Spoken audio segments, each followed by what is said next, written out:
Selamat pagi semuanya. Oke, hari ini kita akan melakukan perkuliahan.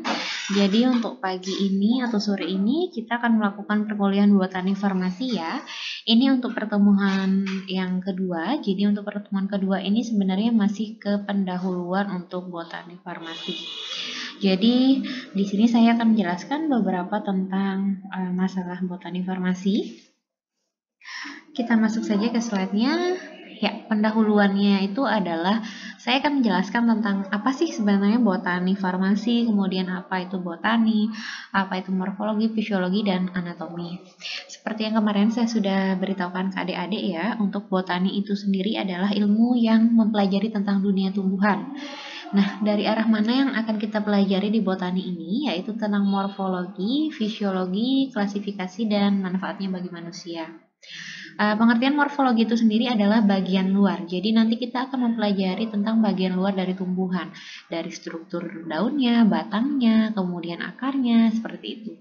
Kemudian ada juga fisiologi. Untuk fisiologi di sini yaitu tentang proses kerja atau fungsi daripada bagian-bagian tumbuhan itu sendiri. Sedangkan ada juga anatomi. Untuk anatomi itu sendiri adalah bagian-bagian di dalam tumbuhan sendiri. Nah, sedangkan yang akan kita pelajari tentang hari ini adalah botani farmasi. Apa sih bedanya antara botani dengan botani farmasi? Nah, botani farmasi di sini adalah ilmu yang mempelajari tentang kehidupan tumbuh-tumbuhan dari botani tersebut, yang kita tahu manfaatnya sebagai bahan obat. Nah, keterkaitannya dengan farmasi itu sendiri adalah bahan-bahan tumbuhan tadi akan kita budidayakan, akan kita ekstrak, akan kita proses, di mana akan menjadi bahan baku obat dan determinasi tanaman obat. Nah, mungkin teman-teman akan bertanya, saya akan menjelaskan di slide selanjutnya, determinasi itu sebetulnya apa? Jadi determinasi di sini adalah suatu proses klasifikasi di mana kita melakukan pengecekan bahwa benarkah obat yang ini berasal dari tanaman ini, apakah tidak salah dengan tanaman yang lain. Artinya kita betul-betul melihat dan menelaah keaslian tanaman tersebut, itu artinya determinasi. Nah, dari mana kita bisa tahu? Yaitu dari struktur anatomi maupun dari morfologinya. Jadi intinya tentang botani farmasi itu antara kita mempelajari tentang tumbuh-tumbuhan yang mana dia nanti berkhasiat sebagai bahan baku obat dan fungsinya untuk mengklarifikasi atau mendeterminasi tanaman tersebut, apakah itu betul tanamannya melalui struktur anatomi dan morfologinya. Kita lanjut. Nah, peran tumbuhan itu sendiri, jadi teman-teman juga harus tahu peran tumbuhan adalah untuk ekosistem, untuk penyedia oksigen, kemudian ada sumber karbohidrat, vitamin, dan serat yang bisa digunakan oleh manusia. Nah, ini adalah salah satu contoh obat yang digunakan dari tumbuhan, yaitu Marsantia polymorpha atau lumut hati, di mana dia bisa mengobati proses yang namanya sakit hepatitis atau peradangan pada hati. Nah, ini bagaimana proses terjadinya, kita akan mempelajarinya dari determinasi tumbuhannya tersebut. Kemudian kita dapatkan zat aktifnya dan bagaimana proses pengobatan sakit hepatitis itu sendiri. Tapi itu nanti akan dipelajari lebih lanjut atau bisa di kemudian hari. Untuk sekarang kita hanya melihat dari basicnya saja. Ya, ini seperti yang saya sudah bilang di sebelumnya, ada yang namanya taksonomi atau klasifikasi.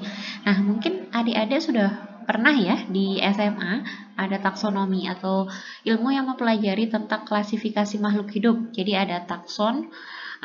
Taksonomi itu sendiri berasal dari bahasa Yunani yang artinya takson dan nomos. Takson itu adalah golongan atau kelompok, sedangkan nomos itu adalah aturan. Jadi taksonomi itu aturan pengklasifikasian atau aturan penggolongan maupun aturan pengelompokan. Jadi teman-teman tahu taksonominya tumbuhan ini apa saja. Jadi kita tidak asal bilang, oh ya ini pakai tumbuhan yang ini, daunnya mirip, tapi betul atau tidak itu merupakan tumbuhan yang kita maksud. Selain dari taksonomi, kita juga bisa tahu dari determinasi tadi. Makanya kita perlu melakukan klasifikasi atau klarifikasi tentang morfologinya nanti. Kita lanjut dulu. Nah, taksonomi itu sendiri, di SMA juga pasti sudah pernah ya diajarkan tingkat takson itu dari kingdom atau kerajaannya. Kemudian divisinya. Divisinya ini ada atau disebut dengan filum, ada kelas, ada ordo, ada family, ada genus, ada spesies. Nah, ini juga sama aja sebetulnya kayak waktu di SMA. Jangan sampai terbalik. Jadi kita kalau misalnya di dunia tumbuhan itu nanti ada beberapa contoh yang saya kasih lihat ya, mulai dari kingdomnya itu seperti apa sampai spesiesnya itu seperti apa. Jadi teman-teman tahu itu betul-betul tumbuhan yang sesuai taksonnya. Nah, dari mana dasar taksonomi atau klasifikasinya itu adalah kemiripan daripada anatomi dan morfologinya. Selain dari anatomi dan morfologinya juga ada yang dimaksud dengan kemiripan DNA-nya juga. Jadi selain bagian luar, ada kemiripan bagian sel atau sel terkecilnya yang DNA tadi. Perkembangan taksonomi. Jadi taksonomi itu ada beberapa tahapannya. Yang pertama ada eksplorasi, kemudian ada konsolidasi, biosistematika, dan ensiklopedik. Nah, kita jelaskan lebih lanjut saja ya untuk yang perkembangan taksonomi ini. Ini dia fase eksplorasi. Fase eksplorasi itu adalah fase pioner atau baru pertama kali. Ya, sesuai dengan salah satu tujuannya adalah inventarisasi semua tumbuhan yang ada di muka bumi. Nah, fase ini lebih ditekankan identifikasi yang didasarkan pada herbarium yang jumlahnya sangat terbatas. Nah, ini adalah fase yang paling awal yang disebut pioner, jadi kita mengidentifikasinya dari bagian luarnya dulu. Nah, acuan utamanya adalah morfologinya atau bentuk luarnya dan distribusi tanaman tersebut. Artinya, emang tumbuhan ini terdistribusi biasanya di mana lingkungannya. Kemudian kita lihat dari bagian luarnya, dari daunnya, bentuk bunganya, atau bentuk batangnya. Intinya, teman-teman akan melihat dari bagian luarnya. Kemudian ada fase konsolidasi. Nah, fase ini sistematika. Dari yang tadi eksplorasi tadi, ini sudah studi lapangan. Jadi kita sudah tahu nih ini benar herbanya, kemudian kita studi lapangan secara insentif dan bahannya sudah lengkap. Jadi kita sudah dapat data sebelumnya, data morfologinya kita sudah dapat. Nah, kalau fase ini dia dinyatakan sebagai jenis fase eksplorasi merupakan varian dari jenis lainnya yang banyak menemukan jenis-jenis baru. Semakin kita eksplorasi, artinya kita semakin banyak menemukan data-data atau jenis baru. Nah, pada masa ini flora dan dasar-dasar monografinya mulai diterbitkan. Kita sudah tahu monografinya, seperti yang tadi monografinya dari taksonnya, dari kingdomnya, kemudian sampai spesiesnya seperti itu. Kemudian dari morfologinya kita sudah tahu bentuk luarnya seperti apa. Jadi datanya semakin banyak dan monografinya tuh mulai disusun gitu. Itu fase konsolidasi kita menggabungkan seperti itu. Lanjut fase biosistematika.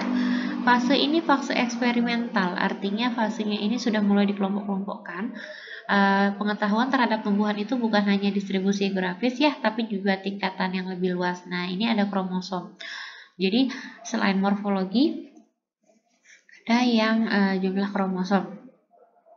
Nah, ini sudah mulai yang dianalisa adalah sistem kawin silang. Kemudian ada pola variasi, kemudian kemotaksonomi, dan ada anatomi serta yang lain-lain. Nah, ini yang terakhir dalam fase taksonomi adalah fase ensiklopedik. Nah, ini merupakan koordinasi dari ketiga fase yang tadi. Semua datanya dari taksonomi yang ada dianalisa, kemudian dia disintesis untuk membuat suatu atau lebih sistem klasifikasi yang mencerminkan hubungan kekerabatan secara filogenetis. Dari tiga fase yang tadi, kita sudah dapat data-datanya, kemudian nanti disusun.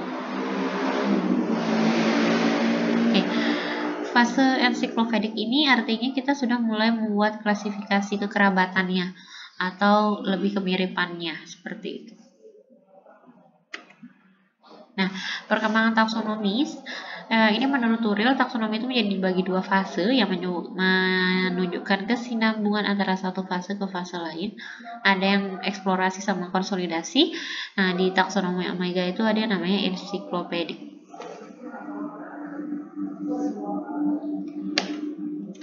Taksonomi tumbuhan. Seperti tadi yang saya sudah kasih contoh, ilmu yang mempelajari penelusuran. Penelusuran itu dari awal tadi tuh, dari yang dieksplorasi, kemudian penyimpanan, sampai nanti akan kita ketahui tentang pemberian. Pemberian itu maksudnya kayak monografinya seperti apa, pengenalan. Setelah kita tahu, kita kelompokkan sampai dan penanaman tumbuhannya.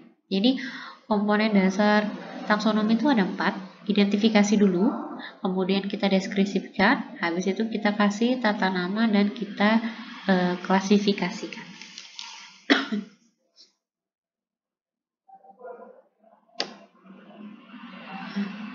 Ini deskripsi ya. Deskripsi itu sama seperti yang tadi di awal itu, jadi menjabarkan dulu karakter-karakter ciri-ciri spesiesnya. Biasanya digunakan untuk membedakan suatu spesies dengan spesies lainnya. Karena spesies itu dari taksonomi itu dia yang paling bawah ya, paling kecil. Ya, paling itu saja sih untuk yang sekarang. Intinya untuk kuliah yang sekarang ini untuk yang deskripsinya. Kemudian kita lanjut. Nah, ini dia cara mendeskripsikan. Kita mulai lagi ya untuk maaf sebentar. Oke.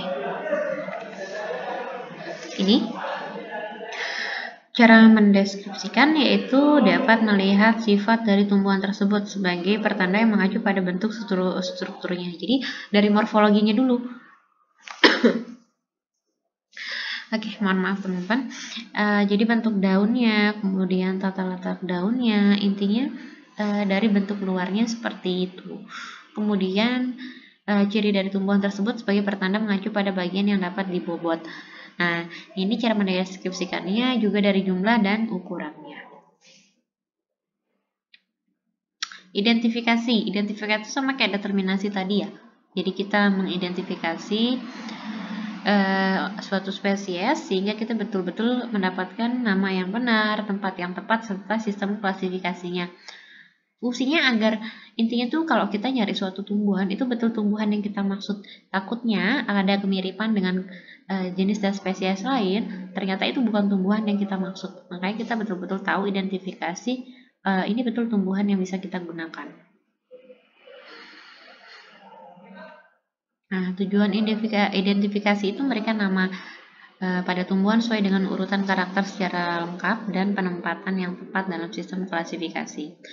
Kemudian kita membandingkan suatu tumbuhan dengan tumbuhan lainnya yang sudah dikenal. Caranya, kita bisa sebenarnya dari pengalaman atau ingatan. Jadi kayak kita tiba-tiba mendapatkan tanaman, jadi kita kayak tiba-tiba nemu dari individual sebetulnya pengalaman ini. Kemudian kita bisa bantuan ahli atau taksonom. Kemudian ada spesies acuan, jadi spesimen acuan itu herbarium. Nah, yang terakhir adalah pustaka, agar kita tidak terjadi kekeliruan dalam melakukan identifikasi. Nah, contohnya itu monografi, kemudian ada kunci determinasi, kemudian dari gambar. Jadi intinya kita betul-betul mengidentifikasi tumbuhan yang memang sesuai. Cara identifikasinya adalah dengan perlihatkan morfologinya. Intinya mudah diamati, kemudian karakteristik coba di lapangan, sampelnya dapat dibuat herbarium, kemudian dapat memfosil. Determinasi tumbuhan. Intinya determinasi tumbuhan itu salah satu cara mendeterminasi atau mengidentifikasi menggunakan kunci determinasi, di mana ada pertanyaan yang berupa analisis paralel, di mana hasil akhirnya itu merupakan identitas tumbuhan tersebut. Jadi ada contoh kunci determinasinya. Nah, ini kita ke tata nama. Tata nama ini mungkin teman-teman juga sudah pernah ya di SMA untuk tahu tata nama ilmiah klasifikasi tumbuhan. Jadi suatu sistem aturan yang jelas dan bersifat universal yang digunakan oleh semua ahli. Artinya kita betul-betul satu seragam atau satu suara dalam menamakan tumbuhan tersebut. Sehingga nanti ada tertulis di kode internasional untuk tata nama tumbuhan atau di International Code of Botanical Nomenclature atau di ICBN. Itu artinya fungsinya sebetulnya sama, kita satu suara menamakan tumbuhan. Jadi kalau tidak di tumbuhan yang di negara lain namanya lain, tapi nama ilmiahnya itu sama. Ini adalah tata nama tumbuhan. Semoga adik-adik masih ingat ya untuk tata nama tumbuhan. Dulu kan di SMA masih pernah tuh. Nama ilmiah itu berasal dari bahasa Latin. Intinya dia bersifat universal dan satu takson yang punya satu nama yang benar. Nah, bahasa Latin ini kita mendeskriptifkan, menunjukkan informasi penting dari warna, ukuran, kemudian ada pertumbuhannya, dan informasi geografisnya.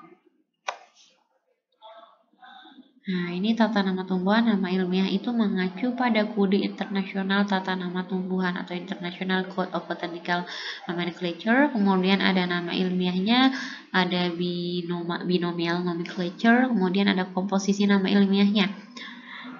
Teman-teman harus ingat, tadi saya kayaknya ada kasih teman-teman untuk pretest ya untuk nama padi. Ini saya tunjukkan ada komposisi nama ilmiah itu ada dua, yaitu genus, kemudian ada spesies atau author atau penemunya itu L yang terakhirnya itu. Ini adalah tata nama tumbuhan padi, yaitu adalah Oryza sativa. Jadi kalau Oryza sativa itu dia bentuk tulisannya, ingat yang di depannya huruf besar, kemudian sativanya itu kecil, jadi huruf yang di depannya saja, kemudian jangan lupa untuk ditulis miring. Ada juga salah satu aturannya di mana dia harusnya di bawahnya ada garis bawah, itu sama saja, atau bisa dengan tulisan seperti ini. Intinya teman-teman ingat bahwa ada yang ditulis miring dan yang huruf besar itu hanya yang di depannya saja. Oke, penulisan nama ilmiah. Ingat, ini ya, aturannya adalah 1. Genusnya tidak menggunakan nama yang sama dengan jenisnya. Seperti ini, Salasa zalaka, ini yang depannya S. Kemudian, inisial genusnya ditulis dengan huruf kapital. Nah, penunjukan jenisnya ditulis dengan huruf kecil. Yang di depan Viper, jadi V, jadi P depannya saja yang besar. Nah, setelah itu, penulisan pertama nama genus yang sama boleh disingkat. Misalnya Piper, kemudian nanti ada Piper apa gitu. Jadi, boleh. Nanti P-nya ditulis tetap huruf besar, titik, kemudian betel. Intinya itu menunjukkan bahwa ada nama genus yang sama. Misalnya ada Piper, ini Piper apa? Banyak yang genusnya Piper, depannya tulis Piper dulu, setelah itu yang di belakangnya boleh P, titik, seperti itu. Tapi tetap dengan huruf besar, tetap dengan penulisan miring. Jadi tidak tegak lurus ya, seperti itu. Oke, yang terakhir, yang ini nomor 5 umumnya ditulis miring. Sudah saya tuliskan tadi ya, saya katakan umumnya ditulis miring atau diberi garis bawah untuk membedakan dengan kalimat yang lainnya. Artinya itu menunjukkan bahwa itu adalah nama ilmiah atau tata nama Latin dari sebuah tumbuhan. Nah, jenisnya bila terdiri dua suku kata harus diberi dengan tanda sambung. Nah, ini nih karena dia spesiesnya ada dua. Hibiscus rosa sinensis L. Nah, rosa sinensisnya itu yang dikasih tanda strip karena dia ada dua suku, dikasih tanda sambung strip. Penulisannya masih sama, miring, dan dia tidak ada huruf kapital di tengah ataupun di pinggirnya, hanya di genusnya saja. Nah, ini adalah author atau nama pemberi takson yang pertama kali, biasanya tulis L. Nah, itu umumnya disingkat atau ditulis dengan huruf tegak. Ingat ya, yang ini huruf tegak, yang hanya tulisan miringnya itu tata nama ilmiahnya saja. Kita lanjut, sinonim satu nama makson lebih dari nama satu ilmiah. Misalnya Tapadara, ini ada Catharanthus roseus L. Kemudian sinonimnya Vinca rosea, seperti itu. Ini adalah beberapa nama yang maksudnya dia memiliki beberapa nama yang lain. Atau biasanya dia satu golongan. Nah, ini contohnya nih nama yang dilestarikan Lambina conservata, ini yang nama familia yang dilestarikan. Nih, teman-teman bisa baca nanti, kemudian bisa googling juga contoh-contoh tata nama tumbuhan. Ya, intinya klasifikasi itu adalah penyusunan kelompok-kelompok tumbuhan ke dalam satu tingkatan taksonomi berdasarkan sifatnya. Kemudian sistem klasifikasi dalam taksonomi itu sesuai filogenetik dan sistem klasifikasi buatan. Sistem klasifikasi yang tujuannya didasarkan modifikasi dari sistem yang telah ada dengan penambahan data yang baru disebut sistem kontemporer. Jadi misalnya ada penemuan baru atau pengklasifikasian baru, itu yang disebut dengan sistem kontemporer. Kalau dari klasifikasi tumbuhan, nanti kan kita akan banyak belajar tentang morfologi juga ya. Jadi intinya klasifikasi ini penggolongan tumbuhan ke dalam kelompok-kelompok berdasarkan persamaan karakter. Kita mengkelompokkan sesuatu berdasarkan satu karakter, kemudian mempermudah mengenal organisme, seperti itu. Nanti tingkatan-tingkatannya ada yang kategori. Nah, contohnya ini kayak di kingdom pelantai. Kalau pelantai ini kan artinya tentang tumbuhan ya. Nah, tumbuhan itu kan beda-beda tuh kelompok-kelompokannya. Ada yang tumbuhan lumut, dulu di SMA saya rasa teman-teman sudah pernah dapat kalau yang teman-teman IPA ya. Ada tumbuhan lumut, dibagi kemudian tumbuhan paku, kemudian ada di tumbuhan berbiji. Minggu depan kita akan belajar tentang morfologi atau bentuk-bentuk luarnya. Jadi nanti akan terlihat ada tumbuhan yang berbiji terbuka, itu yang gimnospermae, kemudian yang tertutup atau angiospermae. Itu juga yang angiospermae ada yang dikotil, ada yang monokotil. Nah, kalau yang ini dari tumbuhan lumut, misalnya Bryophyta, ada lumut hati, lumut tanduk, lumut daun. Kemudian kalau yang Pteridophyta tuh ada yang tumbuhan paku tadi ya. Nah, paku purba, paku kawat, kemudian paku sejati. Nah, ini adalah contoh-contoh daripada kingdom pelantai. Maaf, jadi intinya teman-teman itu belajar botani farmasi itu adalah untuk betul-betul mengidentifikasi tumbuhan itu betul-betul yang sesuai. Nanti disesuaikan juga dengan pengelompokannya masing-masing, seperti itu. Ya, mungkin ini saja karena kita baru mulai pengenalan ya. Teman-teman nanti bisa membaca. Harapan saya untuk botani farmasi ini teman-teman sudah tahu pengenalan-pengenalan. Jadi dari awal bagaimana tumbuhan didapatkan, kemudian bagaimana cara melakukan identifikasi, kemudian selanjutnya sampai kita melakukan klasifikasi atau taksonomi itu sendiri. Baik, mungkin itu saja yang bisa saya sampaikan untuk perkuliahan sore ini. Kurang lebihnya saya mohon maaf. Semoga nanti untuk post-testnya teman-teman sudah bisa paham yang sudah saya informasikan di sini. Kita lanjut saja kalau misalnya nanti ada tanya jawab, boleh di pertemuan selanjutnya. Saya harap teman-teman sudah sedikit paham ya, nanti bisa mengerjakan post-testnya dan semoga nilainya juga lebih bagus setelah mendapatkan perkuliahan yang botani farmasi sore ini. Saya akhiri, selamat sore, assalamualaikum warahmatullahi wabarakatuh.